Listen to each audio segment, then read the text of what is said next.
Então vamos começar, vamos dar continuidade ao livro de Juízes, o nosso 13º, 14º encontro, mas é a 13ª lição, tá bem? Nós tínhamos terminado na terça-feira passada falando sobre as tribos. Elas deveriam de ocupar os territórios, e durante essa ocupação dos territórios, cada tribo tinha o seu território já demarcado, mas elas deveriam de entrar naquele território, retirar então os habitantes que estavam ali. As tribos começam, Josué não tinha mais liderança ali, já havia falecido. As tribos começam então a unir suas forças para começar a dominar, fazer o domínio desses territórios. Uma tribo vai auxiliando a outra tribo. As tribos tiveram então que lutar para ocupar esses territórios. Nós vimos ali que Josué entra na região de Canaã, combate contra algumas fortalezas, nós vimos alguns combates ali, mas a região era muito grande de Canaã, né? Então ele faz uma divisão ali da região, ele faz uma divisão entre as tribos. A tribo de Levi não recebe essa parte, não tem herança, então ele divide entre 11 tribos. Depois, né, vale um estudo, quem sabe, a respeito disso. Mas quando eles entram na região, liderados militarmente, politicamente por Josué, ainda falta, algumas tribos ali já ficam definidas os seus lugares. Mas após a morte de Josué, ainda algumas tribos não tinham dominado. Então a ordem era essa, né, que eles ocupassem os territórios, né, está lá em Josué capítulo 13, e expulsasse totalmente os habitantes daquele local, né? Vocês vão se lembrar que a gente conversou sobre isso na semana passada, mas da mesma forma, repetindo a semana passada, nós vimos que eles não fizeram isso. Eles não expulsaram totalmente os habitantes daquela terra. É como, né, falando de novo, repetindo, para nós poder pegar aí, né, a linha correta, é como se fosse nos nossos dias. Muitas vezes nós não queremos tirar tudo o que precisa ser tirado. Nós deixamos um pecadinho, nós deixamos uma forma de viver, nós deixamos uma forma de pensar. Deus quer que tire tudo, né? Mas quantos de nós se dizem convertidos, quantos de nós estamos dentro das igrejas, né, batizados, mas ainda tem coisas que precisam ser retiradas, e por teimosia, sabendo que precisa ser retirado, né, forma de falar, forma de sentir, forma de agir, liberar perdão, quantas coisas, né, mas nós continuamos com isso, né, continuamos. Então, trazendo para nosso encontro de hoje, é isso, né? Muitos que se dizem na fé, muitos que se dizem na vida cristã, muitos que se dizem muitas coisas, né? Ainda querem manter algo. E não é possível, meu irmão. Não é possível, e além de não ser possível, é extremamente perigoso quando nós mantivemos algo que não é para manter, embora que possa estar oculto.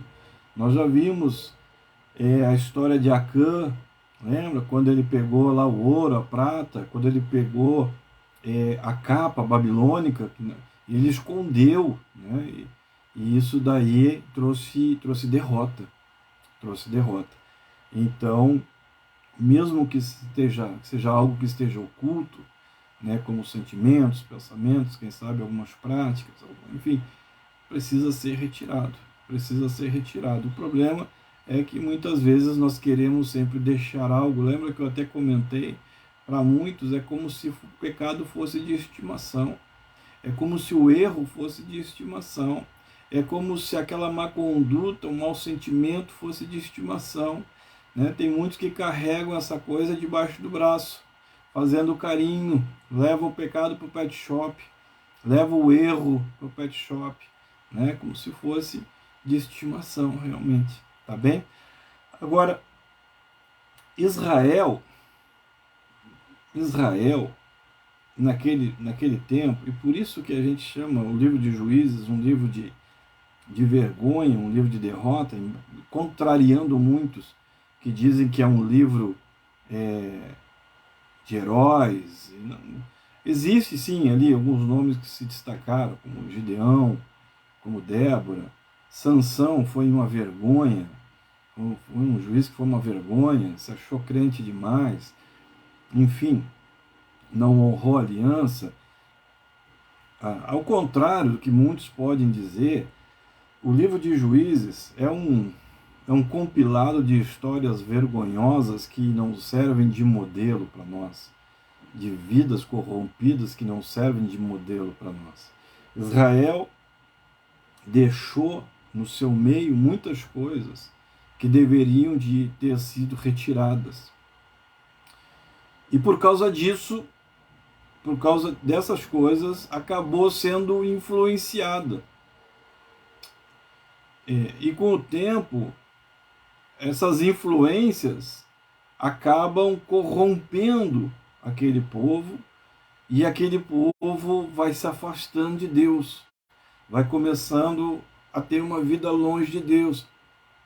Talvez fosse um povo que dissesse: nós somos povo de Deus, nós somos hebreus, olha, nós somos da igreja tal, nós somos da igreja fulana de tal, olha, nós somos batizados, olha, nós temos um passado assim, nós temos milagres. Mesma coisa que se diz hoje, quem sabe eles diziam naquele tempo. Mas a verdade, irmão, a verdade é que aquele povo já estava tendo ali uma vida longe de Deus. E Deus, na sua misericórdia de sempre, ele começa a levantar juízes para esse povo, né? Então é nesse cenário que o livro de Juízes, que recebeu esse nome por um motivo muito simples, né? É nesse cenário que o livro de Juízes começa a ser escrito. Por que eu falei que ele tem esse nome, o livro tem esse nome por um motivo muito simples? Porque nós já vimos terça-feira passada, o povo ficou sem liderança. Não havia uma liderança, e Deus então começa a levantar juízes que vão tentar de alguma maneira orientar esse povo. Mas aí começa uma outra situação, aí começa um outro problema. Começa um ciclo, acaba sendo criado, gerado um ciclo de desobediência, depois de disciplina por causa da desobediência, depois vem a desordem, e depois começa a ser gerado ali uma situação cada vez mais caótica, né? E essa é outra coisa que o livro de Juízes vai nos mostrar, né? Surge um ciclo, e eu acho que talvez isso seja um problema do cristão, né?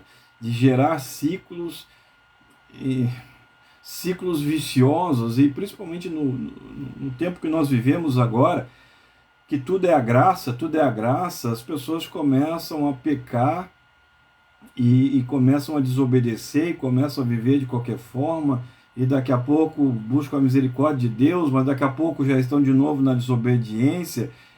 Surgem ciclos, né, na nossa vida, surgem ciclos no nosso meio, surgem ciclos dentro da igreja, assim como também surgiram ciclos no livro de Juízes, entre o povo hebreu, né? O povo peca, aí o povo começa a ser oprimido, aí ele se arrepende, aí Deus manda um juiz, e depois o povo vai e peca novamente. Deus manda um juiz, Deus manda uma orientação, Deus manda uma palavra, o povo realmente começa a quebrantar o coração, mas daqui a pouco ele começa a pecar novamente. E assim vai acontecendo, né, com o povo de Israel. Assim ele vai começando a viver cada vez pior, cada vez de uma forma mais corrompida.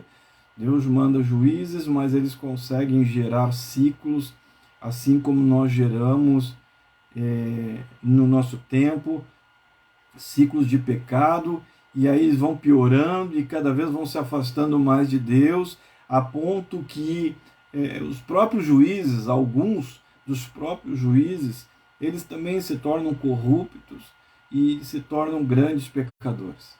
Então,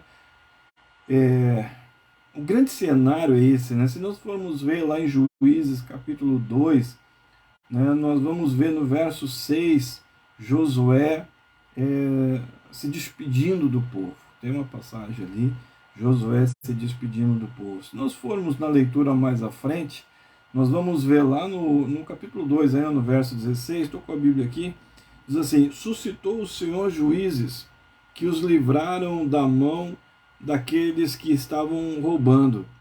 Contudo, não obedeceram aos juízes. Antes, eles se prostituíram aos deuses e adoraram os deuses daqueles povos. Depressa se desviaram do caminho por onde eles deveriam de ter andado na obediência dos mandamentos do Senhor. Eles não fizeram o que tinha que ser feito. Né? E aqui está o ciclo. Aqui está o ciclo, e aqui está o ciclo muitas vezes da nossa vida também, depressa se desviando do caminho.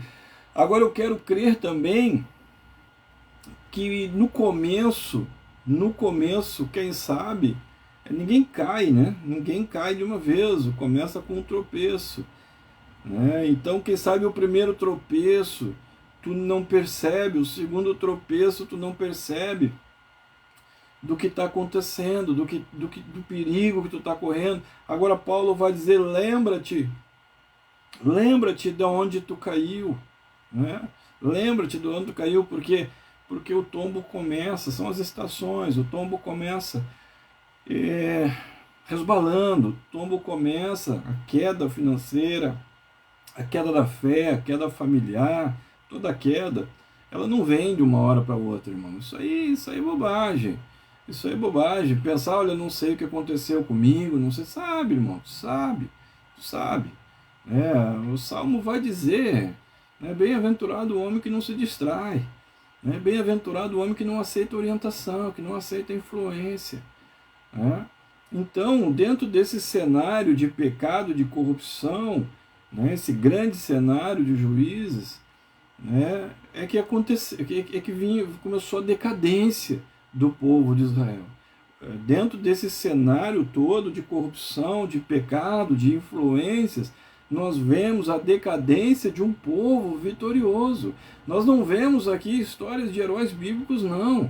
Tem casos, sim, tem casos que são pontuais, mas a grande verdade é que é um livro que fala da decadência de um povo vitorioso. Sabe, os dias que os juízes governaram, vamos ser bem sinceros, vamos ser bem honestos, né? Vamos sair da religiosidade. Né? Os dias que os juízes governaram foram tempos negros da história dos hebreus. O pecado era tão grande, o pecado era tão real dentro de Israel, que nem parecia que eles estavam dentro de Israel. O pecado era tão visível na vida deles, era tão grande, na corrupção, a falta de obediência, parecia até que era uma outra nação, de tão grande que era a situação que estava, sabe? E tem casas que nós vamos ver, irmão, tem casas que nós vamos ver, tem famílias que nós vamos ver que se dizem cristãs e que às vezes, irmão, parece, olha, nem parece que é uma outra casa qualquer. Não parece que é uma casa cristã, não parece que é uma família cristã, não parece que são filhos de uma família cristã, sabe? Por isso que eu fico batendo ao contrário do que muitos podem dizer e ao contrário de tantos outros livros maravilhosos que nós temos aqui. O livro de Juízes, ele traz a história de um povo, ele traz a história de pessoas que não podem, irmão, ser considerado como referência para nós. Eles não podem, eles não têm uma conduta moral, eles não têm uma conduta de caráter, eles não têm uma conduta de fé, de vida cristã que possa ser referência para nós. Assim como muitas vezes, quem sabe, a nossa conduta não está servindo de ser referência para ninguém, irmão. Será que nós hoje estamos podendo ser referência para alguém, irmão? Será que a nossa vida, será que a nossa casa, será que a nossa conduta diária, será que o nosso falar pode ser uma referência, irmão? Pode ser um modelo, pode ser considerado como modelo de vida cristã e modelo de vida de fé, de vida com Deus, irmão? Vamos ser sinceros, examine o homem a si mesmo. Examine o homem a si mesmo. Amém? O livro de Juízes, longe de ser uma história bonita, longe de ser uma história de vitória, é uma história deprimente e pior, é uma história absolutamente verdadeira. É uma coleção de histórias que não podem ser copiadas, que não devem ser copiadas. Agora tem algo no livro que vale muito a pena, que é muito importante, né? O livro de Juízes, quando nós lemos ele querendo entender e querendo aprender, quando nós lemos com uma leitura crítica, nós vamos encontrar aqui a reiterada necessidade de existir uma orientação entre nós. O livro de Juízes, o tema central é que não existia uma liderança. E cada um fazia o que queria fazer. Meu irmão, toda vez que cada um fizer o que quiser fazer, irmão, vai gerar o caos.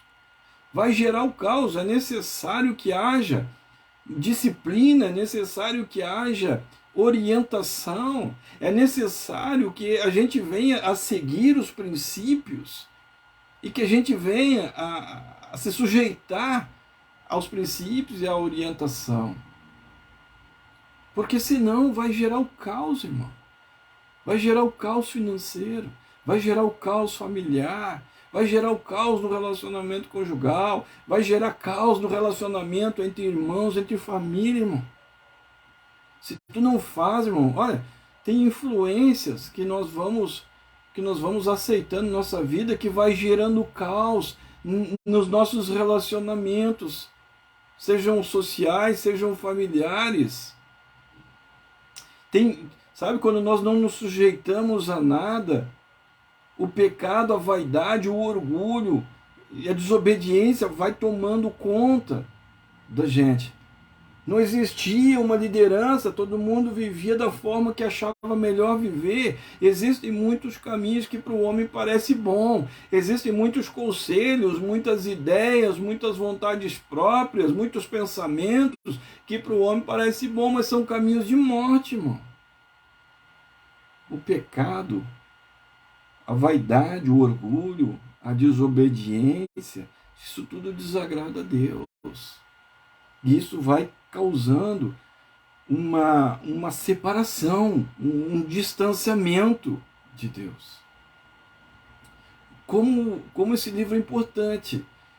Eu disse que ele não serve como modelo, aquelas pessoas não podem nos inspirar, mas ele traz essa compreensão da necessidade que existe de uma orientação, e daqui a pouco vamos entrar um pouco mais fundo nisso, da necessidade que nós temos de aceitar os princípios. Eu canso de ensinar isso, canso de dizer isso. Cumpra os princípios e Deus vai cumprir promessa. Aqui no livro de Juízes ele vai dizer: olha, eu fiz a minha parte da aliança, vocês não cumpriram a de vocês, então eu entrego vocês. Cumpra o princípio e Deus cumpre a promessa. Agora, se tu não cumpre o princípio, irmão, esquece. A promessa ela vai estar sendo gerada por um tempo e ela vai acabar. Aquilo que já foi liberado sobre a tua vida vai chegar. Sabe, é que nem tu não coloca, se tu abre uma torneira, tu não coloca a água de volta para dentro dela, para dentro do cano. Depois que tu fecha a torneira, estou te ensinando o caminho da unção e da bênção. Né? Daqui a pouco tu vai dizer assim: ah, mas eu estou agindo errado, mas a bênção continua. Irmão, quando nós abrimos uma torneira, a água que saiu não vai voltar para o cano. Se nós fecharmos a torneira de novo, a água que saiu não vai voltar para o cano. Mas também não vai vir mais nenhuma, irmão. Assim funciona a unção de Deus sobre nós. Assim funciona o milagre de Deus sobre nós. Assim funcionam os propósitos e a proteção e a segurança de Deus na nossa vida. Sabe? Daqui a pouco eu posso estar dizendo assim: mas o pastor não sabe, eu estou vivendo assim, estou vivendo assim, e ainda estou sendo abençoado. Irmão, é uma questão de tempo, a torneira fechou, irmão. Lembra quando nós falávamos de Saul? Saul foi ungido rei de Israel, e ele sentou no trono. Depois Deus tirou a mão. Ele continuava no trono por um tempo, mas ele já não tinha mais a mão de Deus, a unção já não estava mais sobre ele, irmão. Então, interessante, sabe, a gente começa a ler Juízes, e uma das coisas que chama atenção para o pecado e para a desobediência e para a indisciplina é que vários períodos, leia depois o livro de Juízes. Aliás, a irmã Luciana tem colocado todos os dias aí, eu acredito, sinceramente, eu acredito que a maioria não tenha acompanhado. No início do ano nós começamos com um plano de estudo para poder estudar a Bíblia todinha durante um ano, poder ler a Bíblia todinha durante um ano. Dá trabalho, irmão, dá trabalho fazer esse planejamento, dá trabalho fazer o post, dá trabalho para a irmã não esquecer de colocar todos os dias. Tem que honrar, irmão, sabe?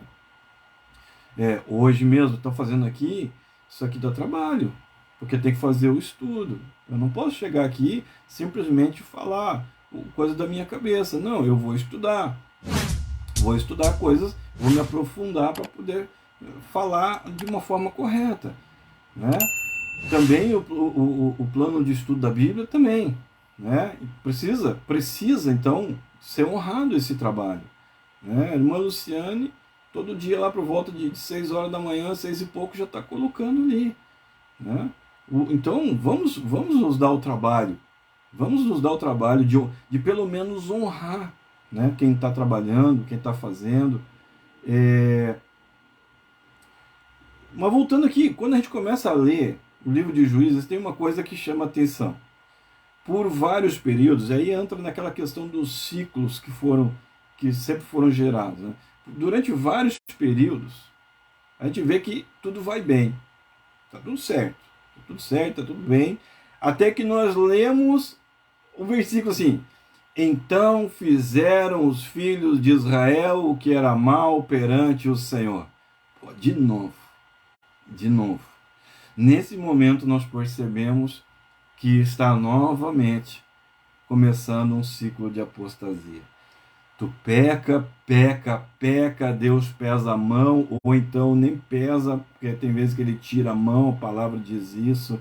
Olha, vocês não cumpriram a aliança, então agora eu não vou tirar mais vocês, não vou libertar mais vocês. Então, na verdade, ele tirou a mão. E aí as pessoas se arrependem, e aí as pessoas choram e pedem perdão, e sapateia no monte, faz um monte de coisa, e daqui a pouco aí Deus entra com misericórdia, porque ele é misericordioso, e daqui a pouco de novo vai chegar essa palavra: então fizeram os filhos de Israel que era mal perante ao Senhor. tudo de novo no livro de Juízes, nada de novo no nosso tempo, nada de novo na igreja dos nossos dias, nada de novo na nossa geração. A gente sempre faz a mesma coisa. Nesse tempo, fizeram os filhos de Israel o que era mal perante o Senhor. E aí nós percebemos que começa mais um ciclo de apostasia. Amém? Então, Juízes mostra que, por mais que os homens, por mais que as pessoas daquele tempo e também no nosso tempo quisessem viver as suas vidas de uma forma independente, tem alguém aí que se identifica dessa forma? Não? Será que tem pessoas aí que estão conosco ou que vão ouvir, vão ver esse vídeo nos próximos dias, que se identificam dessa forma, pessoas que querem viver de uma forma independente? Escuta, essa é outra mensagem que é interessante, fica claro no livro de Juízes. Naquele tempo, as pessoas daquele tempo, eles queriam viver as suas vidas de uma forma independente. Mas na real, a verdade é que eles não eram capazes de conduzir as suas vidas de uma forma correta. Tá bem? Mais ou menos como é o tempo de hoje. E por causa disso mesmo, né, a gente já viu que outros livros do Antigo Testamento, embora sendo o Antigo Testamento, eles apontam para Cristo. Não é cristofania que nós vimos no outro estudo, na terça, mas sempre apontando para Cristo. Né? Nós vimos desde Gênesis 3, quando Deus amaldiçoa a serpente, ali já está apontando para Cristo. Vida de Josué apontando para Cristo, vida de Moisés apontando para Cristo. E nós podemos ver que também o livro de Juízes, ele acaba também, de certa forma, apontando para Cristo. Porque nós estamos falando da vida aqui de pessoas que eram cristãs. Né? Vamos trazer o termo para o nosso tempo. Né? Estamos falando de pessoas aqui que eram pessoas que tinham uma vida de fé. Né? De certa forma, elas conheciam Deus. Esses homens, essas mulheres, eles tinham uma vida de fé, eles tinham uma vida com Deus, ou deveriam de ter, mas eles não conseguem orientar suas vidas sozinhos. E eles continuam cada vez mais gerando condenação para eles e para sua família e para o seu tempo. Então, porque eles não conseguem orientar a sua vida, lembra que eles dizem, cada um fazia o que queria, conforme achava bom. Cada um orientava a sua vida da forma que achava mais correta. Tá? Embora que existia uma palavra, mas eles não queriam obedecer. Existia uma aliança, mas eles achavam que eles fazendo do jeito deles, fazendo do jeito deles estava melhor. Mas eles não conseguem orientar a sua vida. E cada vez aumenta o pecado, cada vez aumenta mais a condenação, cada vez aumenta mais a apostasia.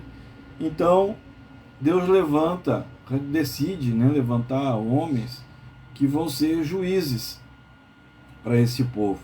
Mas o problema é que também esses homens não conseguem conduzir corretamente o povo.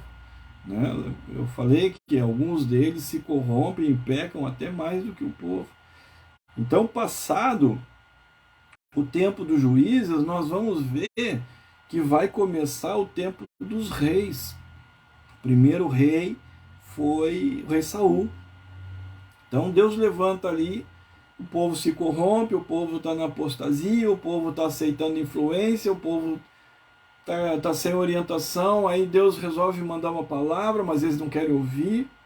Deus levanta juízes, Mas esses juízes também não conseguem orientar como deveriam, não conseguem conduzir como deveriam. Então nós chegamos no tempo dos reis, que também não resolve muito, porque tem muitos reis ali que muitas vezes não conseguem conduzir nem mesmo as suas próprias vidas, nem mesmo a sua própria fé, como também muitos pastores nos nossos dias aí, né? Que na verdade,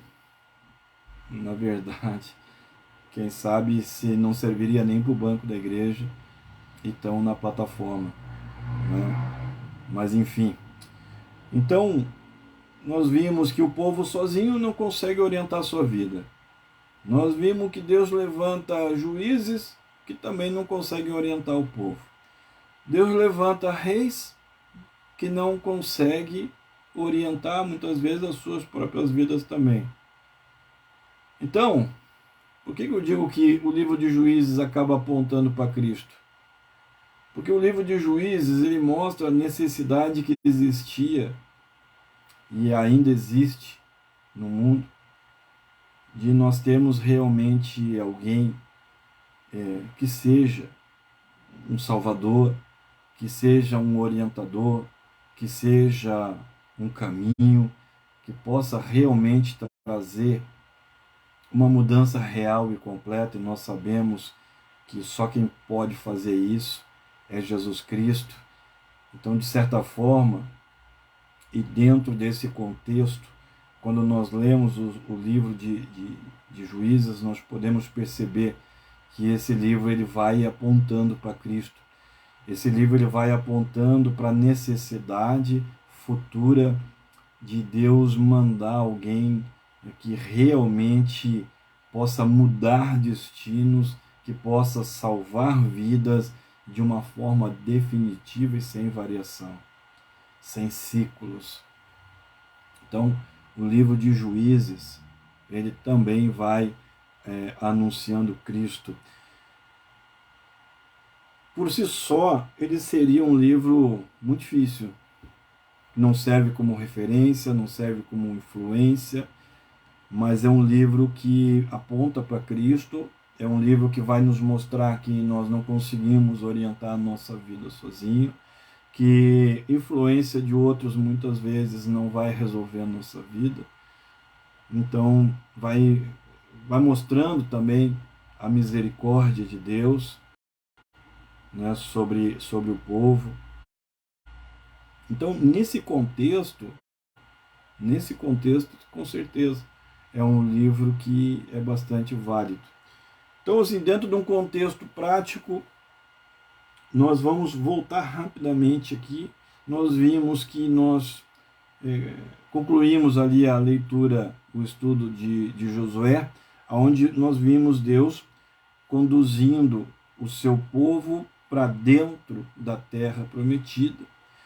Nós vimos já que pouco antes de Josué morrer, o povo foi novamente alertado. A gente está aqui com um povo que não dá para dizer que não sabe o que está fazendo. Por isso que eu acho interessante quando Paulo diz, em parte sabemos, em parte profetizamos. Irmão, é o que eu digo sempre. O povo peca sabendo, sabe? Não precisa vir aqui um sacerdote, um profeta, alguém falando em língua para dizer o que eu posso ou não posso olhar, para dizer com quem eu posso ou não posso conversar, né? Para dizer que tipo de assunto. Irmão, tem coisa que a gente sabe, irmão. Tem coisa que a gente sabe. Ah, mas eu não sabia. Sabia, irmão. Sabia. Tem coisa que tem a ver com caráter cristão, irmão. Não precisa vir palavra profética, não. Não precisa vir palavra revelada, não. Tá bem? Então, nós vimos ali Josué entrando na terra, na grande região de Canaã. Nós vimos que antes de morrer, ele novamente alertou o povo sobre a necessidade de se manter fiel a Deus, então ele sabia disso. Sabia a necessidade de se manter fiel, e sabia a necessidade de não adorar a outros deuses, não se deixar influenciar. Mas por mais alianças que tenham sido feitos com esse povo, por mais avisos que tenham sido dados para esse povo, o povo ele prefere continuar seguindo os seus caminhos, os seus próprios pensamentos, ele prefere continuar seguindo na dureza do seu coração, na dureza dos seus pensamentos, nos erros, e ele continua preferindo se envolver com aquilo que ele não deveria de se envolver, com pessoas que não deveria de se envolver, permitindo coisas na sua vida, permitindo coisas na sua casa que ele não deveria de permitir, aceitando influências que ele não deveria de aceitar. E vou te falar, a maior parte das influências que a gente aceita são de pessoas que estão bem perto da gente, irmão. É família, é amigo muito próximo, sabe? É por isso que o diabo consegue se chegar, ele vai se infiltrando, e nós vamos aceitando conselhos e vamos aceitando modelos. O fulano faz, vou fazer também, o fulano vai, eu vou também, o fulano está falando, eu vou ouvir o que ele está falando. Escuta, ninguém peca só no que faz, a gente peca naquilo que permite que se faça, irmão. Se tu está permitindo coisa dentro da tua casa que tu sabe que é errado, tu está pecando também, irmão. Sabe? Quando eu parei de fumar, consegui finalmente, uns anos atrás, foi a primeira vez que fui confrontado com essa palavra.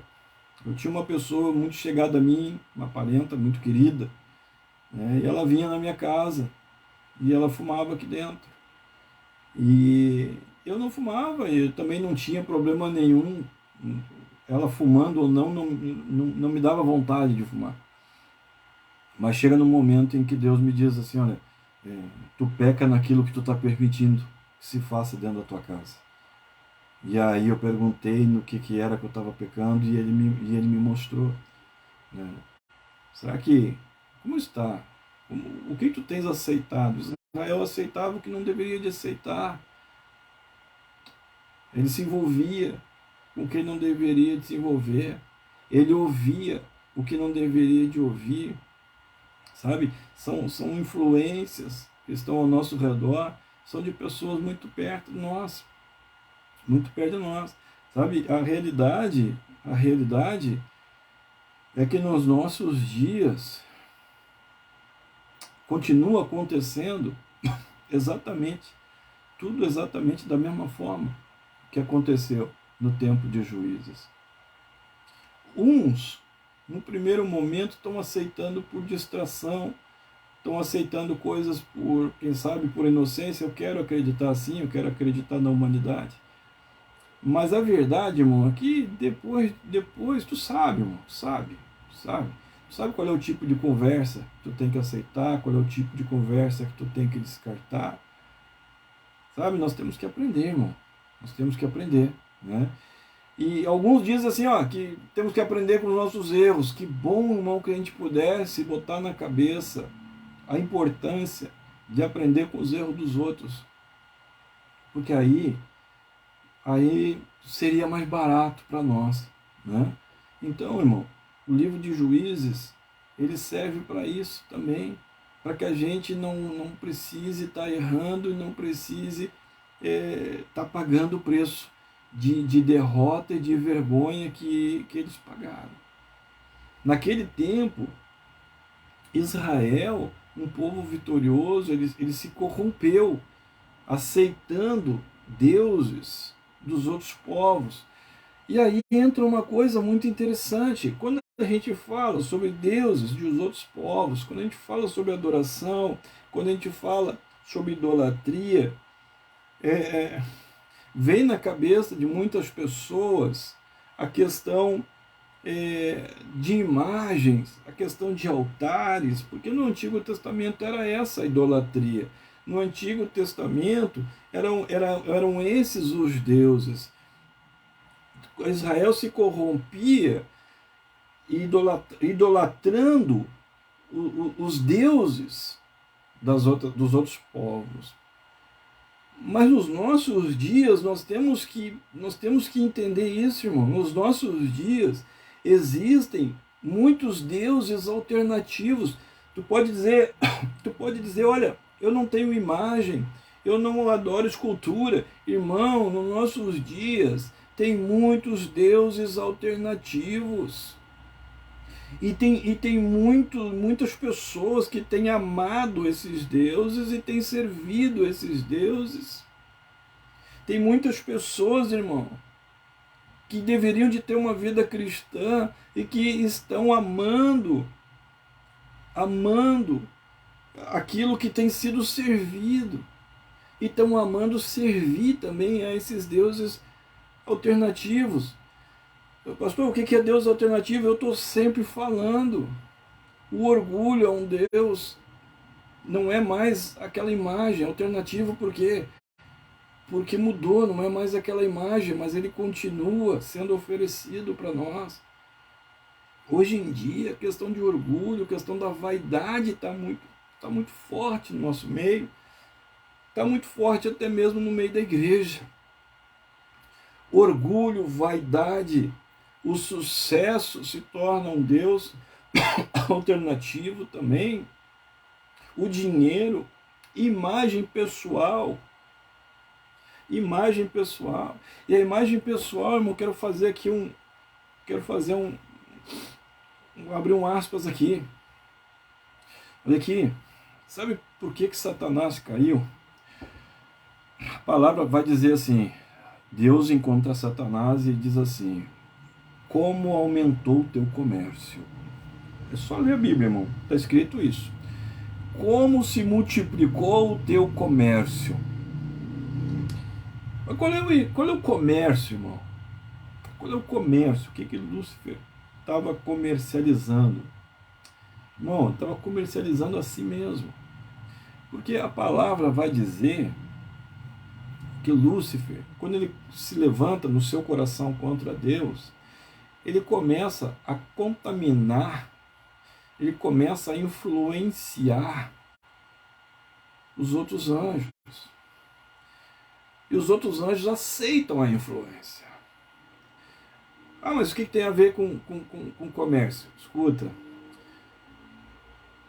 esse Lúcifer, ele ia de anjo em anjo, dizendo, olha, se eu fosse o Deus de vocês, seria diferente.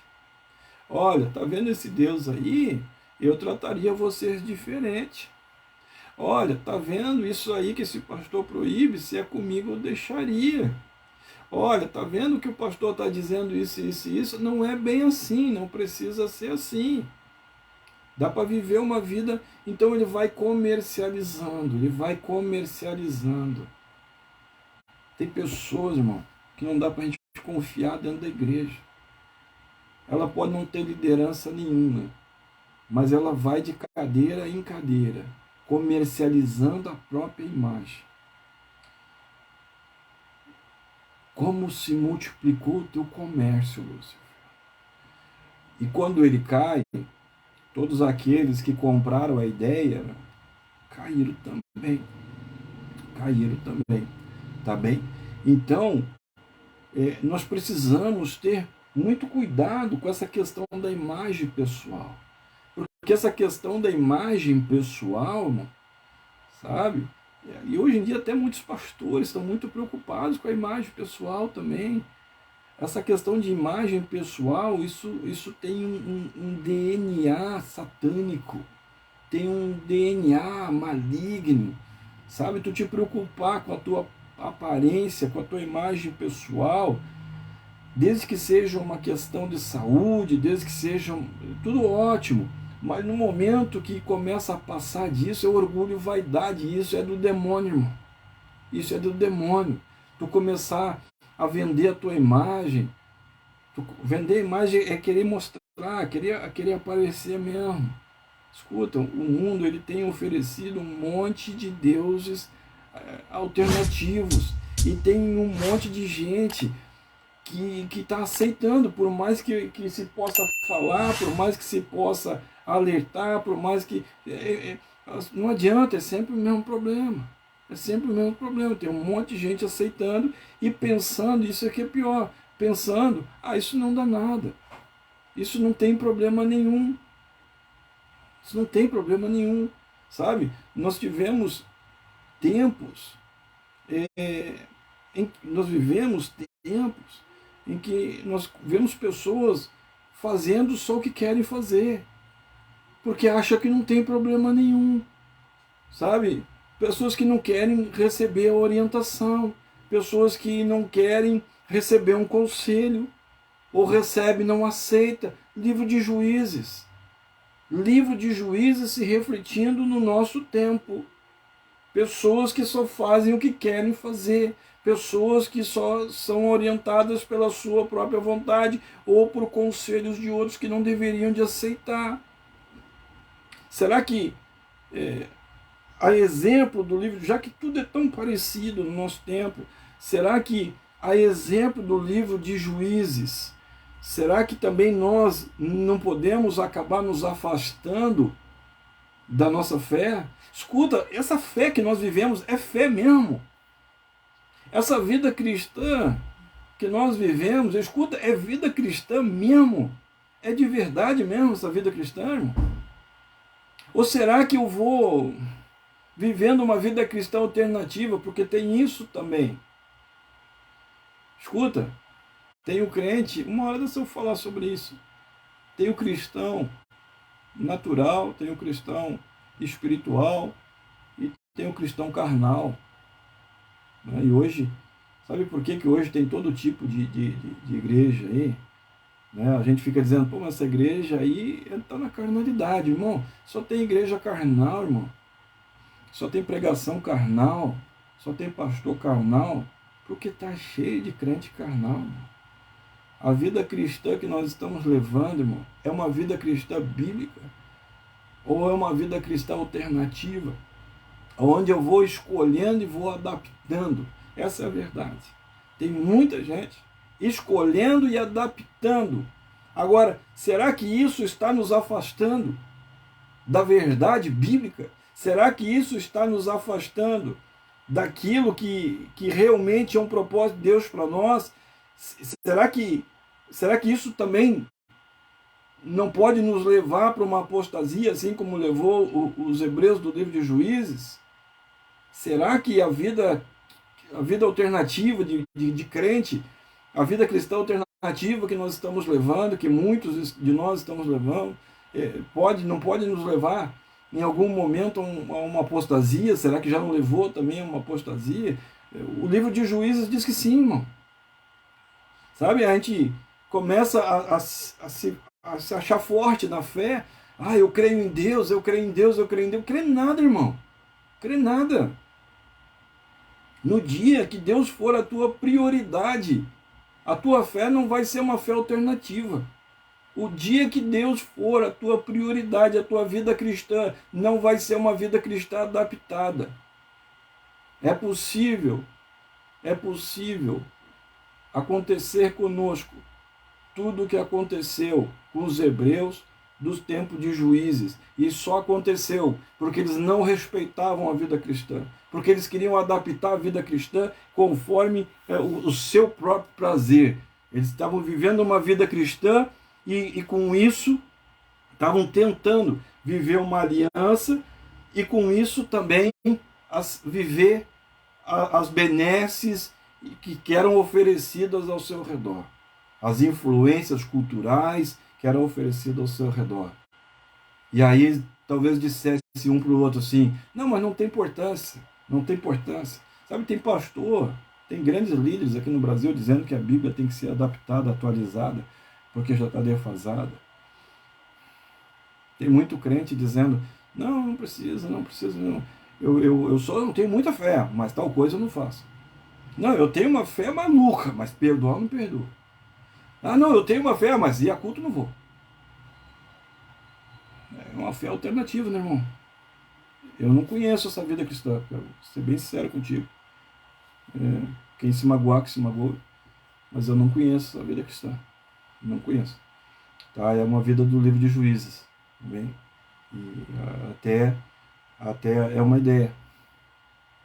Não vamos aprender com os nossos erros. Vamos aprender com os erros dos outros. Porque aí a gente não paga um preço tão alto. Mas eu estou sendo abençoado, irmão. A torneira já fechou para muitos. E a pessoa não se percebeu ainda.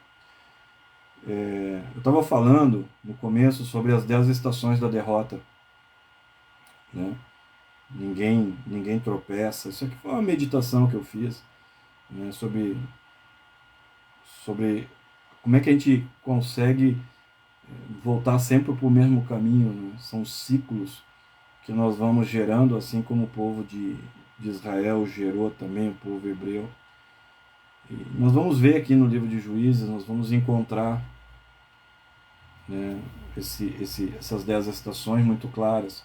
A primeira estação, nós vamos encontrar aqui a estação da obediência. A obediência a Deus. Pessoal, o povo vai obedecendo a Deus, o povo começa a retirar tudo aquilo que não agrada a Deus, mas veja que eu acabei de falar que ele começa a retirar. Não estou dizendo que ele completa. Por quê? Porque tu sempre tem a mania, irmão, de deixar uma coisa aí, né? Ah, isso aqui eu não consigo tirar. Ah, isso aqui eu não quero tirar. Verdade é essa, né? Não quer, né? Não quer adaptar a fé, viver uma vida cristã alternativa. Mas enfim, eu estou na obediência da aliança com Deus.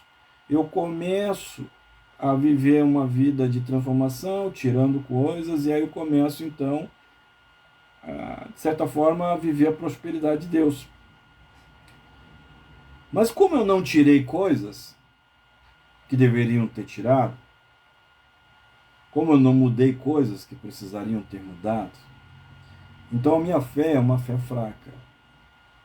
Ah, mas eu tenho muita fé. Então tá, se tu tem muita fé, tá bem. A minha fé é uma fé fraca. E porque ela é uma fé fraca, eu não consigo identificar, eu não consigo perceber o que começa a vir ao meu redor. Os ataques. Os ataques vão ser sempre bonitos na maioria das vezes. Eu não consigo perceber que o mundo está começando a me atrair. Que as tal verdades e modernidades da sociedade que está ao meu redor está começando a me atrair. Aí, essa é a terceira estação, essa é a quarta estação. Eu começo a ficar curioso. Eu começo a dar uma olhada em algumas modernidades, eu começo a aceitar alguns conselhos, eu começo a aceitar algumas opiniões, algumas ideias. Eu começo a me abrir para a influência da sociedade que está ao meu redor. E essa é a estação, a próxima estação, que é a estação da influência. Quando eu começo a aceitar realmente essas coisas. Primeiro, eu começo a olhar, começa a me chamar a atenção. Crente não tem crente tem que ter atenção no espírito. Né? Crente tem que ter atenção na fé, irmão. Tem que ter atenção numa vida cristã digna, um caráter cristão. Gálatas 5, caráter de Jesus. Tá lá. O resto não tem que chamar atenção. Mas aí eu começo a olhar para os lados, eu começo a me distrair. Na quinta estação, eu começo a aceitar influências, eu começo a copiar coisas, eu começo a aceitar opinião, eu começo muitas vezes a buscar essas opiniões, esses conselhos. Então, a sexta estação é um afastamento de Deus. Eu começo a me afastar de Deus. Eu ainda, quem sabe, não percebi. Mas a minha vida de oração já não é mais a mesma. Ir para culto? Não precisa. Jejum? Nem fala. Nem fala. A forma que eu falo, as palavras que eu uso já começaram a mudar. Já começaram a mudar. As pessoas com quem eu estou me comunicando já começaram a mudar. Né?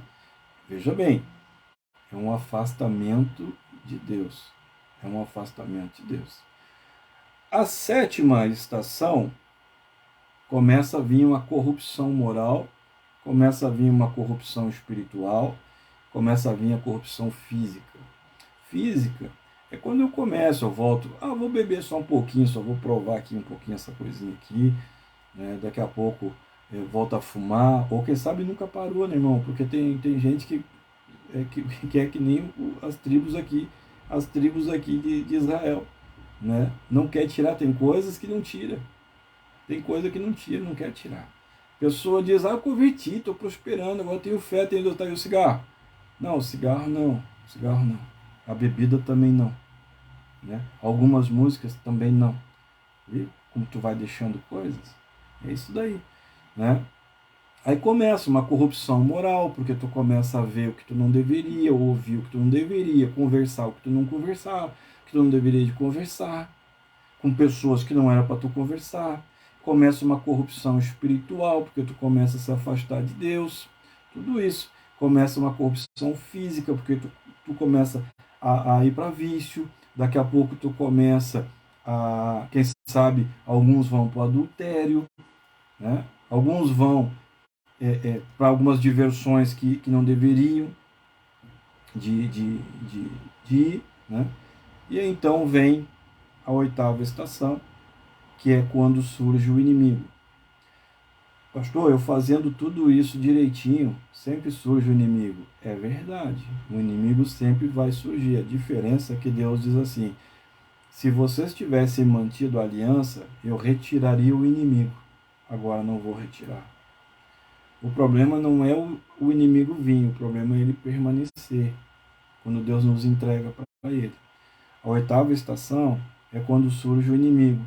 Surge o problema financeiro, surge o problema de saúde, surge o problema conjugal, surge o problema familiar, surge o problema profissional, todas essas coisas. Todas essas coisas. E lá no livro de Juízes, no capítulo 2, a partir do verso 20, Deus vai dizer, por isso a ira do Senhor se acendeu contra Israel. E ele disse, como este povo violou a aliança e não tem ouvido minha voz, eu não expulsarei. Veja bem, eu não expulsarei diante deles os seus inimigos. Irmão, quem vence os nossos inimigos não é a nossa capacidade financeira, não é a nossa capacidade diplomática, não é o que nós aprendemos em faculdade, não é nós acordarmos de madrugada e dormirmos muito tarde. Quem vence os nossos inimigos, né, é o próprio Deus. Os inimigos vão aparecendo e ele vai nos dando vitória sobre eles. Mas quando nós quebramos a aliança, surge essa nona estação, que é quando o povo é dominado. Tu não cumpriu. Deus diz, olha, eu cumpri a minha parte da aliança, mas tu não cumpriu a tua. Então eu não vou mais tirar o inimigo diante de ti. Por isso que tem tanta gente que fala de fé por tantos anos. Eu escuto falar de fé, tem muita fé, transborda fé, mas vive no problema, irmão. Vive no problema, vive na inconstância, vive na insegurança, vive no problema emocional. De manhã está bem, de tarde está mais ou menos, de noite está quebrando pau. É isso, porque o inimigo não está mais sendo retirado, irmão. O inimigo não está mais sendo retirado. E aí os problemas só vão aumentando. Quanto mais rezo, mais fantasma aparece. Pois é, não é nem fantasma, irmão, é demônio mesmo. É demônio mesmo. Porque não adianta tu orar sem obediência, não adianta tu orar sem princípio, não adianta tu orar se tu tiver uma vida cristã alternativa, se tu fizer só o que tu quiser fazer e acreditar só no que tu quiser acreditar, irmão. E aí, então, chega a 10ª estação, que é a escravidão novamente. A pessoa começou muito bem, ela começou conhecendo Deus, ela começou disposta a ter uma vida de obediência, ela começou a tirar coisas, mas ela não tirou tudo o que precisava tirar. Ela não tirou a desobediência, ela não tirou a vontade própria, ela não tirou... Sabe, Gabriela, quem tem mais idade que nem eu, assim, vai lembrar de uma novela muito antiga, e tinha uma música que dizia, Gabriela, né, eu nasci assim eu cresci assim, eu fui sempre assim, eu sou assim. Tem gente que tem síndrome de Gabriela. E aí vem dizer que é crente. Aí vem dizer, não, eu creio em Deus. Irmão, tu pode crer em tudo que tu quiser, irmão. Né? Mas assim, ó, Saul também era muito crente em Deus, só que Deus já tinha tirado a unção. Sabe, tem muita gente que acaba sendo entregue novamente para o inimigo e acaba de novo na escravidão. Tem gente que começou muito bem, já não está mais nem dentro da igreja, a apostasia é tanta que já se afastou. E tem pessoas que até estão dentro da igreja, estão falando de fé, estão falando de muita coisa, mas não tem mais vida com Deus. Não tem mais vida com Deus. E aí eu fico pensando assim, ó, por qual estação dessas 10 tu já passou? E o pior, por qual estação dessa tu está passando? Irmão, examine-se o homem a si mesmo. Essa palavra eu carrego ela sempre comigo. Examine-se o homem a si mesmo. Eu não estou pedindo para ninguém confessar pecado. Eu não estou pedindo para ninguém falar nada agora aqui. Examine-se o homem a si mesmo. 10 estações que te levam para a derrota, para a escravidão e para a miséria física, financeira, moral, familiar, conjugal. Por qual estação tu está passando, irmão? Tomara que não seja nenhuma dessas. Tomara que tu esteja lá na estação da obediência e da prosperidade. Né? Agora, não vamos nos enganar, não é porque nós entramos em Canaã, Canaã significa um novo tempo, significa uma nova vida, significa uma nova situação conjugal, uma nova situação financeira. Agora, não é porque nós estamos vivendo um tempo em Canaã que nós não podemos acabar caindo e perdendo tudo isso e até mesmo nos afastando da fé. O apóstolo Paulo, ele vai dizer lá no livro de 1 Coríntios, capítulo 10, verso 12, eu acho, não lembro bem do versículo, mas ele vai dizer assim, aquele que está de pé, cuide para não cair. Ou seja, é possível, irmão, é possível cair sim, irmão. É possível. E se de repente, quem sabe tu não vai nem cair, porque de repente tu nem levantou. Ah, mas Deus já fez tantas coisas na minha vida. Irmão, então está na hora de começar a fazer coisas para Ele também. Vamos ser honestos nessa aliança, vamos fazer a nossa parte da aliança. Né? Porque o que aconteceu aqui com esse povo de juízes pode, vai e tem acontecido com muitas pessoas. Muitas pessoas. Ah, mas Deus tem me abençoado muito, irmão. Irmão, seja sincero contigo mesmo. Seja sincero contigo mesmo. Está vivendo uma vida cristã segundo Gálatas 5? Ou está vivendo uma vida cristã alternativa, onde tu escolhe o que tu quer viver e a forma que tu quer viver? Ah, pastor, mas eu não consigo abrir mão. Então Deus não é prioridade para ti. Porque quando Deus for prioridade para ti, tu abre mão do que for preciso para agradar a Ele. Quando Ele for real e verdadeiro e vivo mesmo de verdade para ti, só o que tu vai querer é agradar a Ele.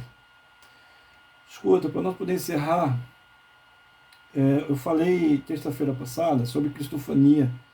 Eu expliquei que cristofania são aquelas aparições de Cristo antes mesmo de Ele nascer. Toda vez que a gente fala de Cristo, a gente lembra logo do nascimento dele, mas ali, na verdade, é o aspecto físico dele, é o início do aspecto físico. Cristo já existia antes, no livro de Gênesis, vou falar sobre isso, e em outros lugares. E a cristofania é a aparição dele em forma de anjo. Quando a Bíblia fala sobre o anjo do Senhor apareceu. E nós vemos aqui no livro de Juízes, foi por isso que nós falamos terça-feira passada, né, que no livro de Juízes ele apareceu para o povo hebreu. Né, o anjo do Senhor apareceu para o povo hebreu. Mas assim, só para que a gente possa compreender a Bíblia, tá? Para que tu possa estar lendo a Bíblia, a minha preocupação é isso. Que tu leia a Bíblia de uma forma que tu vai entender o que está escrito. E se tu não entender, para de ler. Para de ler e vai pesquisar. Se não está com preguiça de pesquisar, pergunta. Me chama no WhatsApp, pergunta. Vamos tentar descobrir junto, vamos tentar crescer junto. Vamos ter uma fé desenvolvida. Né? Então, assim, ó, essa cristofania, ela acontece antes do nascimento de Cristo, mas ela acontece também depois do nascimento de Cristo. O livro de Juízes vai falar que o anjo do Senhor apareceu. Eu comentei também que o anjo do Senhor apareceu para Agar, né, a escrava de Sara, que teve o filho, teve Ismael, gerou Ismael, filho de Abraão. Lá em Gênesis 16, tu vai encontrar a história dela, né? É gerada uma situação ali e Sara pede que Abraão mande embora essa escrava, uma egípcia chamada Agar, ela e o filho, e aí Abraão lança ela para fora de casa, lança no deserto lá, lança mãe e filho. E aí, em Gênesis 16, tem uma passagem ali que vai falar que Agar viu o anjo do Senhor. Mas assim, essa passagem, eu gosto muito, essa passagem de Agar, porque quando ela se refere a Deus, ela diz assim, tu és o Deus que tudo vê. Eu acho tremenda a forma como ela mesmo não sendo de origem, não compartilhando da mesma fé, ela tem um entendimento de Deus fantástico. Mas tem uma passagem que todo mundo conhece, bastante conhecida, todo mundo, está em Gênesis 22, quando Deus pede para Abraão uma prova da sua fé, da sua conduta cristã, e ele pega Isaac e ele vai para sacrificar Isaac. E quando chega próximo do momento de sacrificar, a palavra vai dizer que o anjo do Senhor aparece para Abraão e diz para ele não tocar no menino. Esse anjo do Senhor que está em Gênesis 22, possivelmente também seja uma cristofania, então, possivelmente também seja ali uma aparição de Cristo. Lá no livro de 2 Reis, capítulo 19, vai dizer também, em algum momento, não vou lembrar o versículo, que o anjo do Senhor feriu 185 mil assírios. Também está falando do anjo do Senhor, possivelmente também ali cristofania. Livro de Daniel, quando fala, isso comentamos na semana passada, comentamos do quarto homem na fornalha, junto com Sadraque, Mesaque e Abednego. Esse quarto homem, cristofania, era Cristo também dentro da fornalha. Então nós temos cristofania antes do nascimento, mas nós temos também uma cristofania depois da morte. Quando chega lá no livro de Atos, Paulo está a caminho de Damasco, Paulo está na Turquia, quando a palavra vai dizer que ele é envolvido por uma luz muito grande e uma voz, e uma voz fala com ele, ele pergunta quem tu é, e aí ele vai dizer assim, eu sou Jesus, a quem tu persegues. Ali foi uma cristofania diferente, não apareceu como um anjo, não apareceu como uma forma, mas ali houve uma luz e houve ali a manifestação oral, tá bem? Então, estava pensando a respeito do estudo da semana que vem, se nós íamos entrar na questão de alguns juízes, mas eu achei interessante essa questão dos anjos.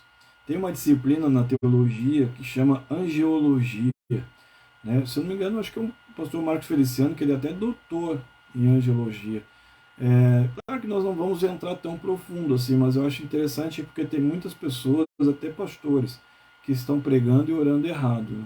Acho que é interessante a gente conseguir entender um pouco sobre anjo, sobre a hierarquia, né? Os serafins, os querubins, os arcanjos. Então, possivelmente, a não ser que o Espírito trate algo diferente aí, possivelmente na próxima terça a gente vai falar um pouco, vai conhecer um pouco sobre os anjos, a sua criação e os seus propósitos, até para que a gente possa entender também aqueles anjos que estavam na tampa da Arca da Aliança e tantos outros. Né? Aproveitando que a gente está falando aqui do anjo do Senhor, de Cristofania, de repente a gente conhecer um pouco mais sobre essa hierarquia angelical. Só uma pincelada em angiologia, para que a gente possa entender um pouco mais sobre isso. Tá bem, meu irmão? Tá bem, meu irmão? Muito obrigado. Muito obrigado, carinho. Muito obrigado a tua atenção. Deus abençoe. Que o Espírito Santo possa tratar ainda muito mais contigo a respeito de tudo que nós falamos hoje. Tem uma semana aí quase completa aí pela frente, né? Onde o Espírito pode nos tratar, e é importante que a gente venha aceitar e se tratar, essa orientação, que a gente possa ser obediente aos princípios também, tá bem? Irmão, irmã, um grande abraço, Deus abençoe a ti, Deus abençoe a tua casa, em nome de Jesus. Pastor Júlio Dornelles, um grande abraço aí também para a congregação aí no Monte Bonito, também um grande abraço para todos aí, em nome de Jesus. Sintam-se abraçados e abençoados, amém? Deus abençoe, meu irmão, uma boa noite, uma boa semana.